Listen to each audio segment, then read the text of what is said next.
might just take over that. We'll see how it goes. Okay, e-commerce is going up. You guys probably know this, that's why you're here. Warren Buffett says, hey, there's one advice I give to everyone, go and start something in an industry that's actually going up and not going down. Good news, so there. You're a very good company with Shopify, but I don't say this because, not only is this awesome, freaking awesome spot over here, but it's actually probably the best place to be. And, one good thing is kind of like you follow where everyone else is going. And because it's an open platform, and if everyone's working Shopify, all the best apps on Shopify, the best techniques on Shopify, OpenAI, not a huge surprise, they're integrated with Shopify. Just came out a day or two ago. So if you're not on Shopify, at least for now, you're out of luck. If you're in Shopify, you're in a good spot. So you're here, stay with Shopify. Okay, e-commerce on this test. I put this here because I know that in this audience, some of you guys are new, you're aspiring entrepreneurs looking to start a brand.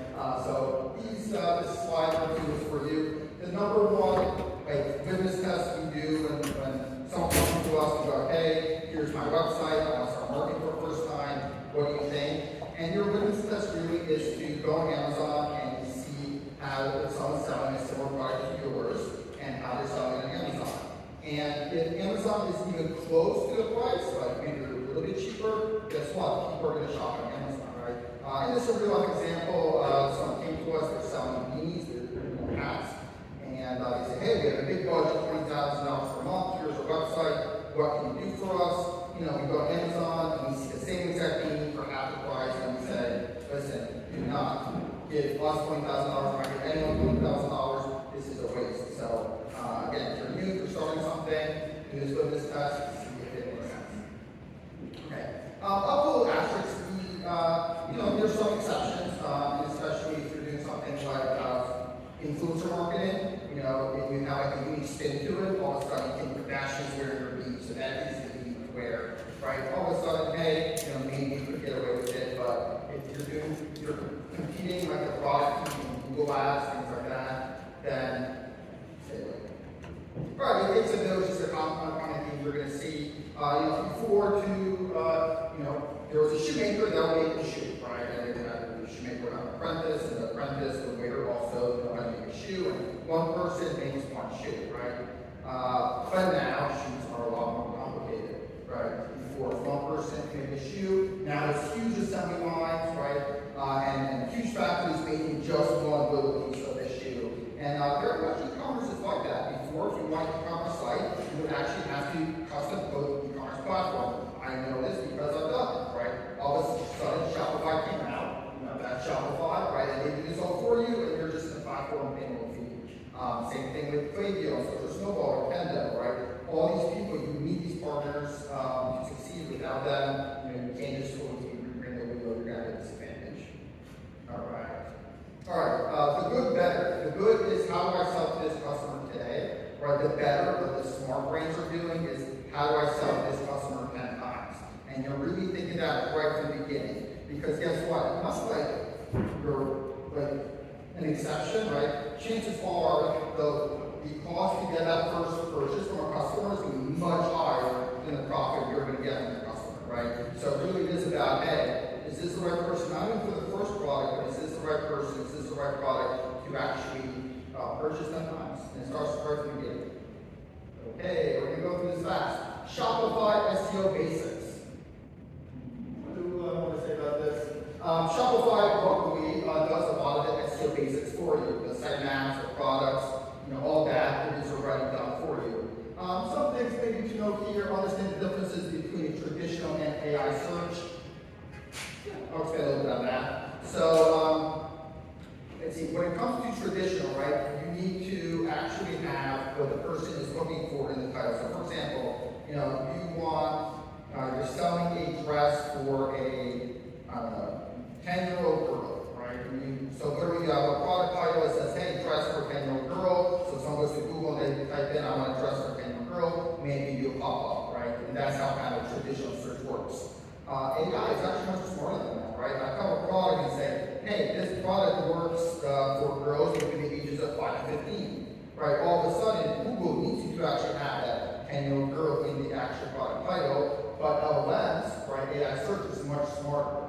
So it's something that kind of we think about. So we put in these use cases, and no longer do they actually have to be its own page. Not only does it have to be like its own section, but AI is very good at inferencing. Maybe one other thing I'll say here is optimize images. That's one that a lot of people miss. I don't know, this stuff is really basic, but a lot of times you miss the basics. So get images, make sure to name them correctly, and things like that. And there's a lot of plugins with Shopify that can help you with that. Okay. Black Friday, Cyber Monday Deals page. This is a BFCM event, so okay, some of that in here. So if you want to rank for Black Friday, Cyber Monday keywords, you need to have a page, right? If you want to actually show off someone going to Google and saying, hey, where's my Black Friday shoe deals? You actually need to have a page that says Black Friday shoe deals, right? And Black Friday and Cyber Monday, people search both, right? So if you want to rank for both, you have a page that says both.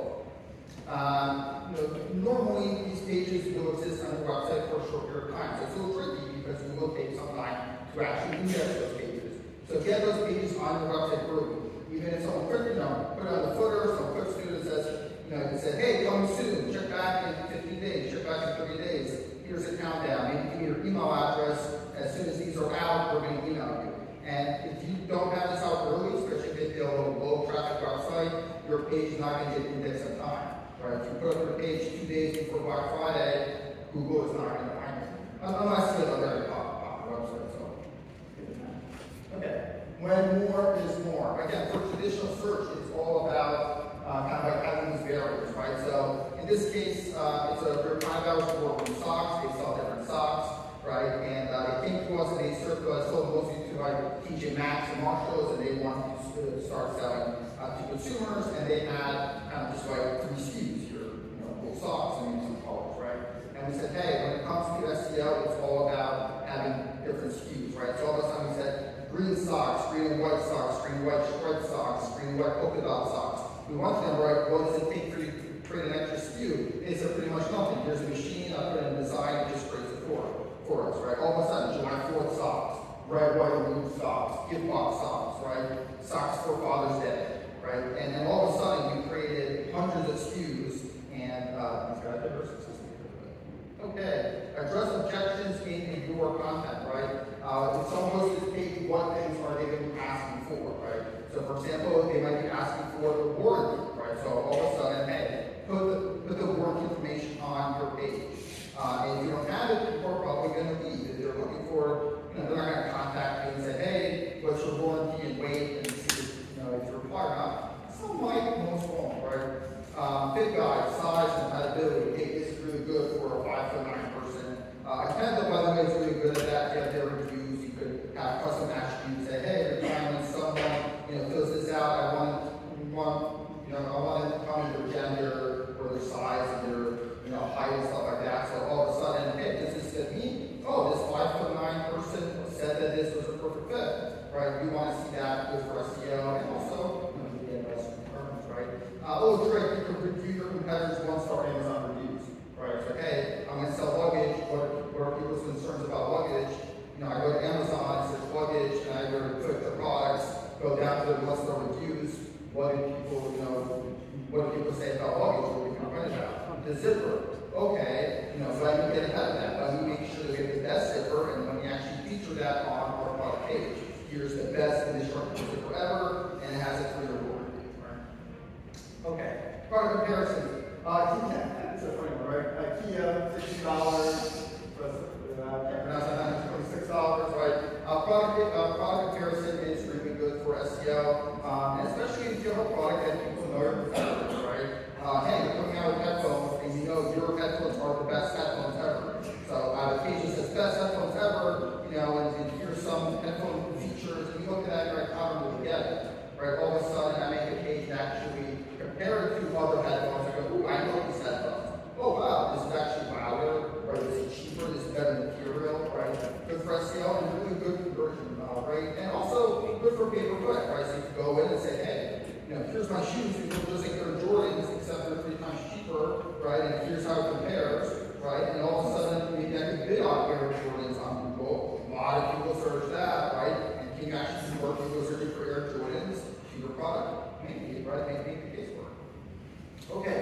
Plugin still works with AI overviews. Yeah, AI search is kind of become a big deal. Right now, it's around 7% of searches right now are AI searches. Here's the forecast. It expects to double in a few years, right? So something you should be paying attention to. Also, if you're paying attention, a couple of days ago, OpenAI came out with integration with Shopify and Etsy, and all of a sudden you could do e-commerce checkout straight in ChatGPT, right? That's a huge deal. So something you have to look at. Hey, how am I showing up on this? Here's blogging still works, but it's like less and less these informational searches actually get to you, and AI is just like answering them.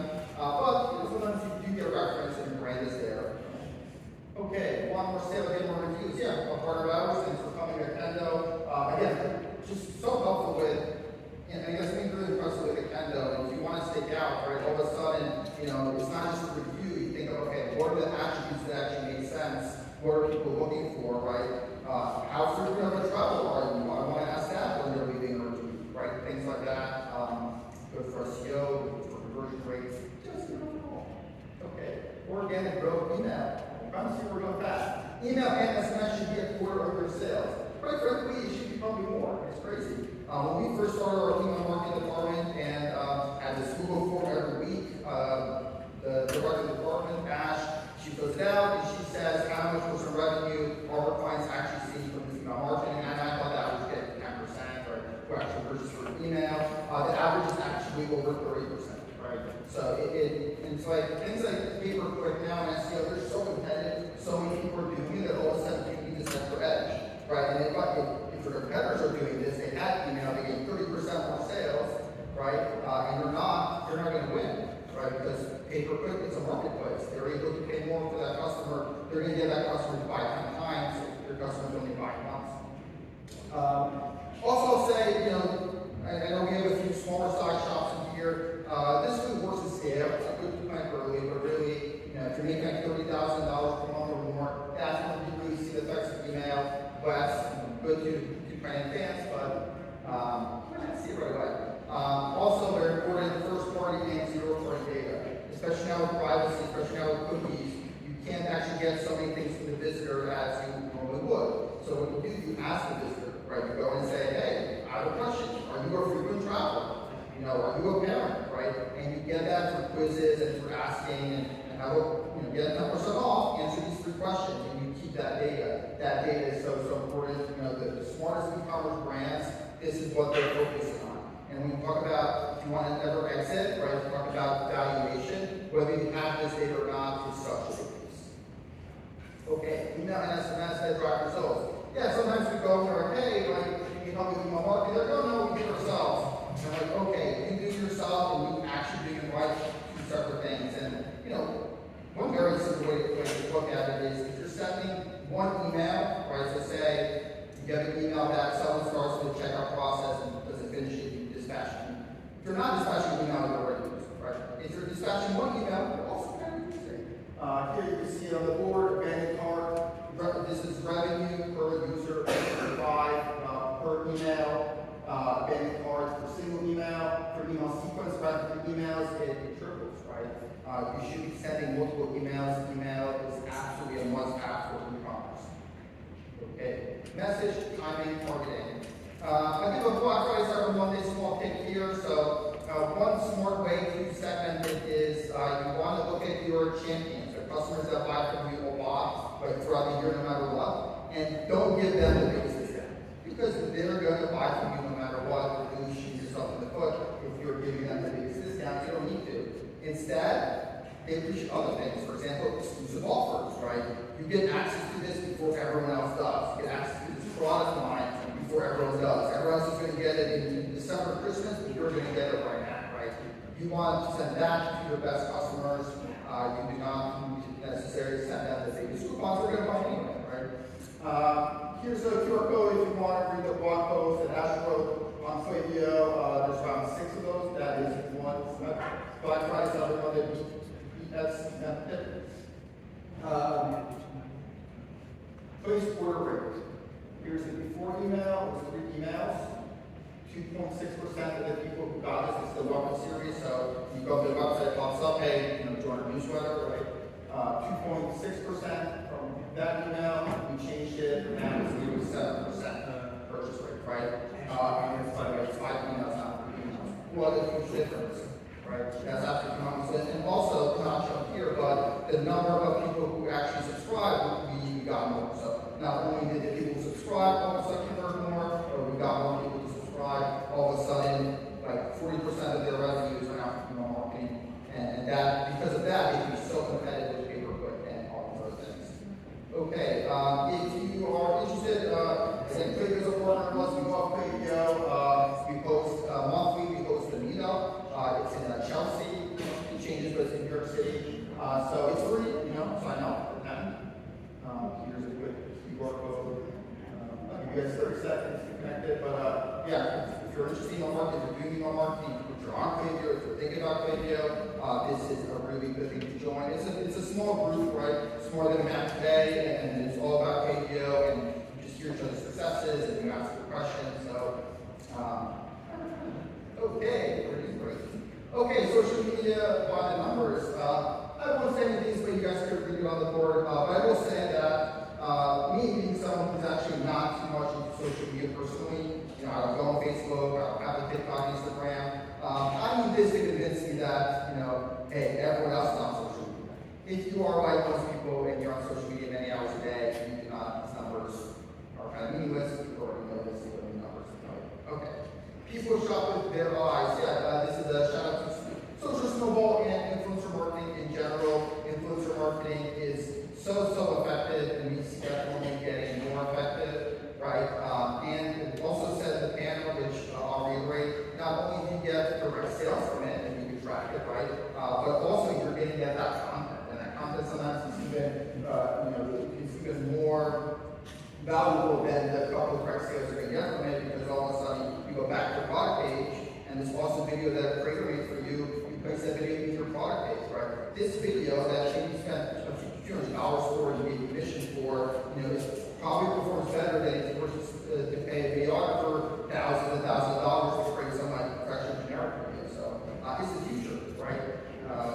Yeah, both creators. Yeah, cool stat. 45% consumers are more likely to discover a product on social media for Black Friday, Cyber Monday than any other channel. Kind of goes along with what I said before.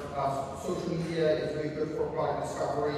You could get away with selling, beans hats for $30 probably, right? If you actually go this route, right? This is how people discover products. They're not as price sensitive as they were if they were to Google a product and maybe their product pricing.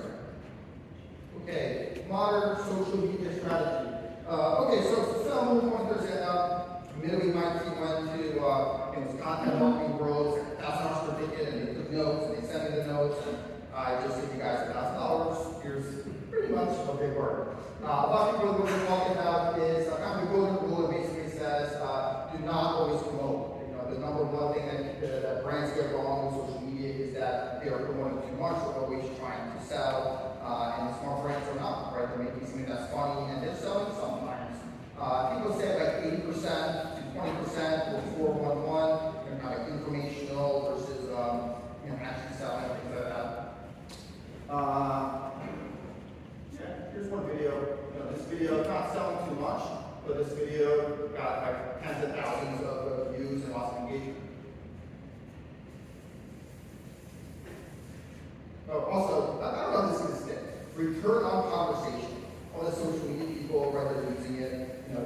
Social media, one problem it has is sometimes attribution, right, depending on how you do it. So people are now trying to use this phrase, return on conversation. We'll see what sticks. All right, paid advertising. All right, what time is it? 6:34. All right, paid advertising. There's all that good stuff. Okay, if you guys want the deck, please email me or find me on LinkedIn. I will send you the entire deck. That's something not too important. All right, what's the thoughts? What really matters? Plan for the long term, not just launches. Again, always think, how do I sell the 10th product to this customer? Let the data guide you, not your assumptions. Success is setting small wins